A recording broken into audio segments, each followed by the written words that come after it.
This is the WGNS Action Line. Talking with Rutherford County newsmakers for 78 years. Talking with Rutherford County newsmakers for 78 years. This is the WGNS Action Line. Now your host, Scott Walker. With us now in studio, we have Cliff Sharp and also Christy Sanford from Greenhouse Ministries. How are both of y'all doing today? Very good. Beautiful, beautiful day. It's warmed up quite a bit over the last few days. I've been surprised it's been as hot as it has, actually. Yeah, yesterday was super hot. It was. And from a morning that was like 60 degrees to 85, it's a big difference. Yeah, it is. It is. But I do like the sunshine. I do too. So what's happening this time of year at Greenhouse? All right. Well, this is a full time of year for us. We have two big events this year. This week, actually, National Day of Prayer is on Thursday, which is May 1st. And so we have two events that circle kind of around that. The first one is our Bible reading marathon coming up on April 30th. So on Wednesday morning, we will start around 9 o'clock. And then we will read all the way from Genesis to Revelation, and it will end on Sunday morning. So it's 96 hours straight.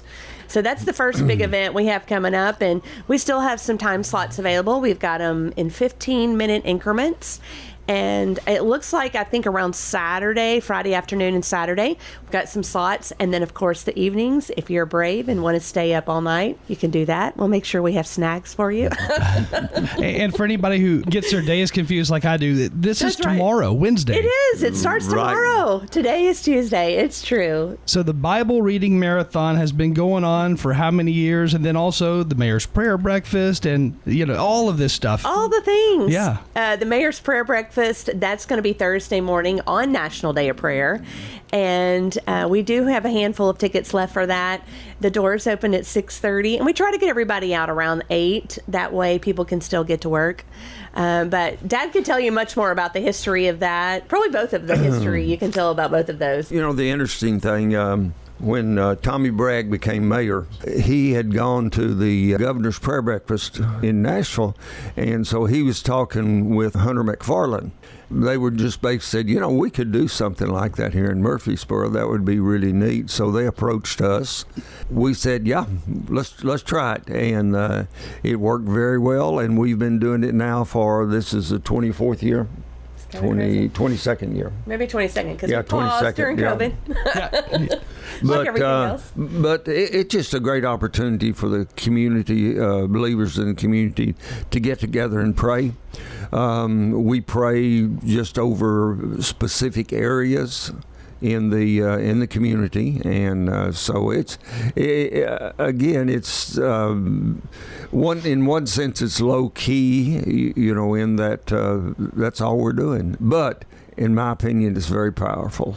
It's one of the things that makes our community good, is that we have lots of people praying, not just at this time, but I know there are several different groups that are celebrating the National Day of Prayer. And so it's just a great time to get together and, just see everybody that gets up and gets out and around. And this year, Swanson's sponsored it, so we can come for $10 a piece. Just good buffet breakfast. You can't get that anywhere hardly now for $10. Roughly 22 years, I guess, since the prayer breakfast has been going on. Rutherford County has grown by, I'm just going to guess, over 100,000 residents. Oh, yeah. So during that time frame, have you seen a difference in the backgrounds of faiths that started coming to the Mayor's Prayer Breakfast? I don't think really. I think it's still just a big mixture. They may be, Pentecostal sitting next to a Catholic or whatever. It really doesn't make any difference. That's the big thing, is that we're all doing the same thing. And again, it just has always been very, very inspiring to me. And then over those years, has there been 1, 2, 3 significant things that people seem to want to pray for every single year? Now, what we do, we have 8 different areas, so they specifically pray for those 8 areas. Probably some of the most controversial that we've had to do with abortion. They're, praying about that. And so we had several people, and they said, you can't do that, basically because it's they had the misconception that the mayors were putting it on. We're putting it on for the mayors, so it's really no problem at all. Have you talked to folks outside of this area who hold mayor prayer breakfasts as well, and how do they do it versus how we do it here? There are a few. I do not know a lot of just local places that do this. Our first prayer we pray for is for the mayors. That's the main, we're there, and then we just pray for the community. Most prayer breakfasts or prayer things like this will have a speaker of some sort. We have in the past, but we've just chosen not to do that. No matter what background you are, what faith you are, I think most people would agree that those who are in leadership positions need prayer. They need guidance as well. Agreed. So what do you say to somebody new to our area asking, what direction should I go in my daily prayer? Yeah, I think that's a great question. I think just starting to pray. Doesn't even matter what for, just say, hey, I need some help, Prayer doesn't have to be complicated. I think just keeping it simple and, in my opinion, he already knows. So it's just a matter of coming to him. I think this is a good opportunity to even come and just see other people join in unity with other people.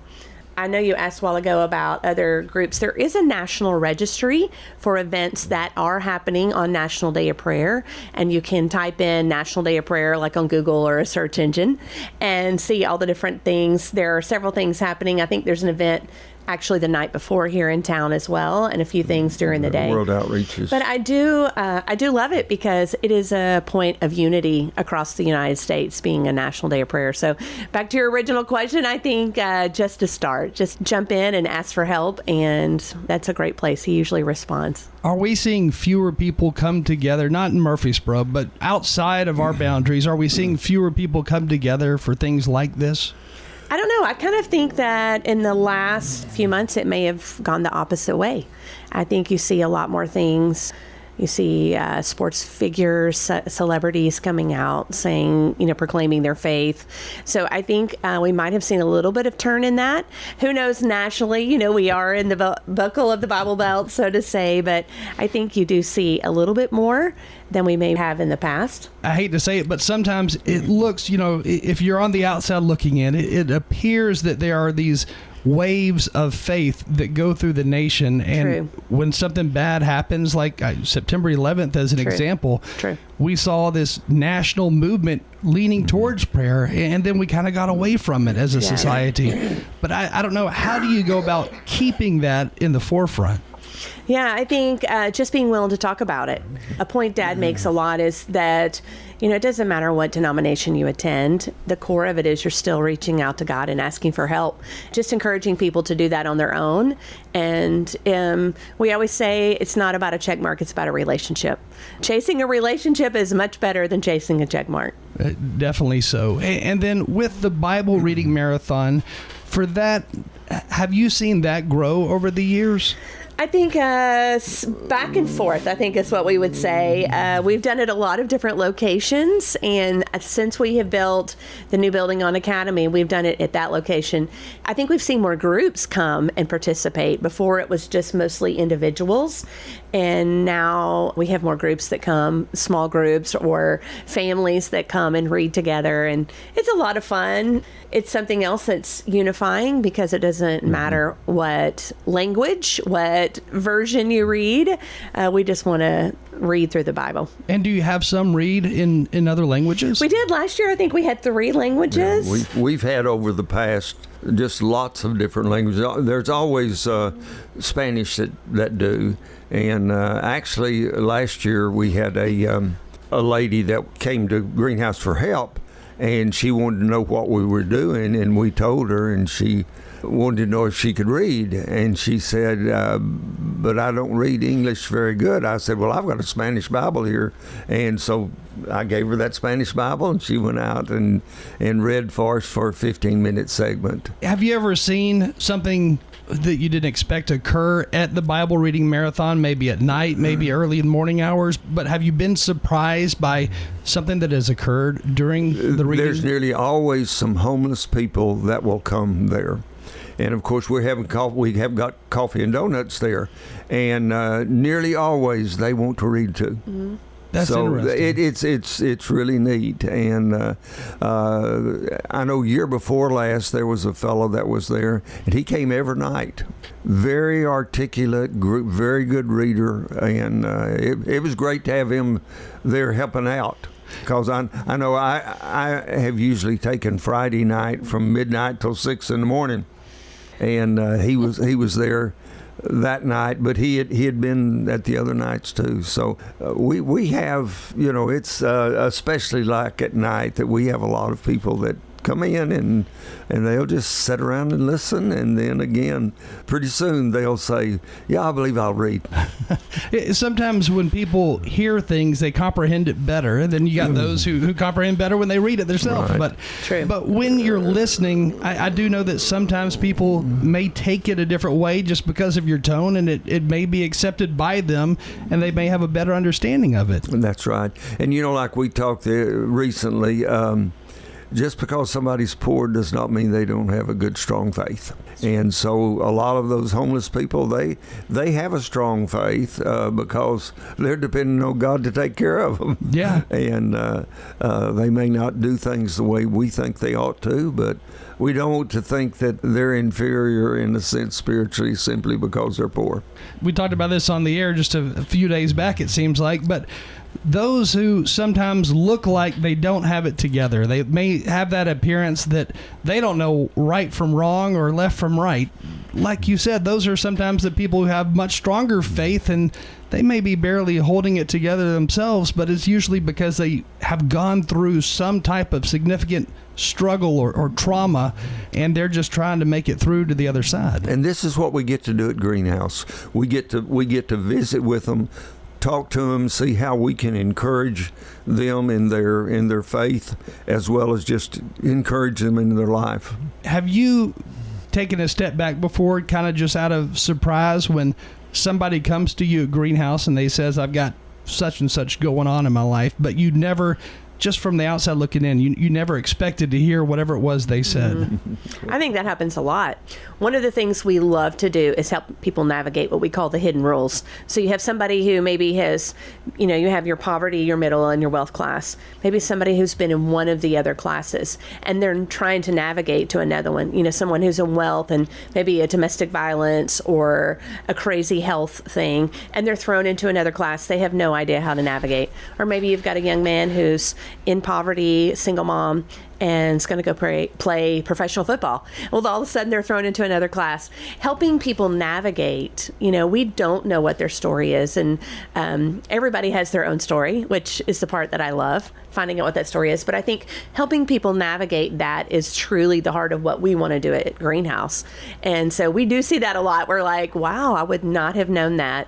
And so just to say, okay, let's talk about the steps. And you've seen these, you've seen folks, they are heading down one path, but then all of a sudden they're thrown who knows what, and they're headed down another path in a matter of a second. But that does happen on a regular basis. I'd say in a lot of lives, we just don't realize it. Absolutely. Something catastrophic happens and it changes your life forever. And so we see that happen all the time. And to them, it's huge and big. To us, it may not be big, but it did change the way their life is going to look from now on. And so I think that is what a lot of we see coming in as our walk-ins, and we get to visit with them and just see, let's set this chaos aside for just even 2 minutes, and let's see what we can do about a next step. And I was visiting with a lady on Friday, and she had been a truck driver, and she loved driving trucks. She said, I love to travel. So but she had developed cancer and was not able to drive anymore, and so now she was making very good money. So now she's on disability and trying to stretch her dollar and her food and whatever. But just being able to visit with her and encourage her. And I asked her, I said, well, what are you doing with your time now? And she said, Well, that's a problem. I said, well, we always have a place for you to come down and volunteer here. So she kind of brightened up. And she said, and I told her when we had a volunteer orientation, she said, well, I'll try to be there next time. So, you just never know. But this might be just something that can really give her a boost in her life. I know we only have just like 2 or 3 minutes left, but how important would you say that it is for somebody listening this morning, if they see somebody who looks different than they do, or maybe they look like they're having a hard time, is it important to go up to that person and just say something, but you don't know what it is? I 100% agree that yes, you should say something. You can always ask questions, and they can respond how they want. But asking a question, my family teases me. I always have like 10 questions in my head because I want to know. I love people's stories. And so, are you from Murfreesboro? What brought you here? All the things. And they don't have anything to do with a lifestyle or anything like that. It's just getting a conversation started. And so sometimes once the initiation is made, then they will share if they want. If not, then you're like, okay, have an amazing day. It's great to meet you, and keep going. But I think making a step is always the most important thing. Should we drop that fear of, well, I'm going to embarrass myself. I don't know what they're going to say. Absolutely. I mean, what's the worst they can say is just turn or say, not interested. I mean, it's fine.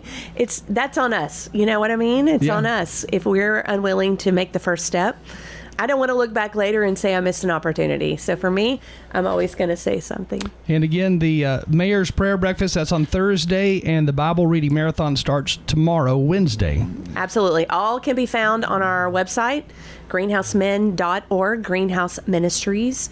So the MIN, greenhousemen.org. And we got 2 big buttons in the middle, and they can push those buttons and choose whichever one, and they can sign up to read or come to the Mayor's Prayer Breakfast. So again, not too late to sign up for either one of the two. Not at all. No. Okay, so jump on in. Greenhouse Men, that's MIN.org. That's where you should go, and you can get all the details for it. Absolutely. Right. And once more, what time does the Mayor's Prayer Breakfast start on Thursday? Early. 6:30. The doors open. 6:30 a.m. We'll have coffee ready. And where's that going to be? It's at the MTSU Ballroom. I think it's Union Ballroom. You're asking me a question. I don't know. That's terrible. Somewhere I know where it is. It's on the back side. MTSU. Follow the cars. That's right. There'll be some event flags out. How about that? Perfect. Again, Cliff Sharp and Christy Sanford with us this morning from Greenhouse Ministries. We appreciate both of y'all joining us. Our pleasure. Always our pleasure, Scott. And again, if anybody has any questions, just visit greenhousemen.org, and you can either get the phone number for Greenhouse or find the answer on the website. Or come by and talk to us. Stop by. That's right. Absolutely. Well, thank you both for joining us. Thank you. Our pleasure. Right now, that time, 8:59. Stay with us. We have news coming your way next.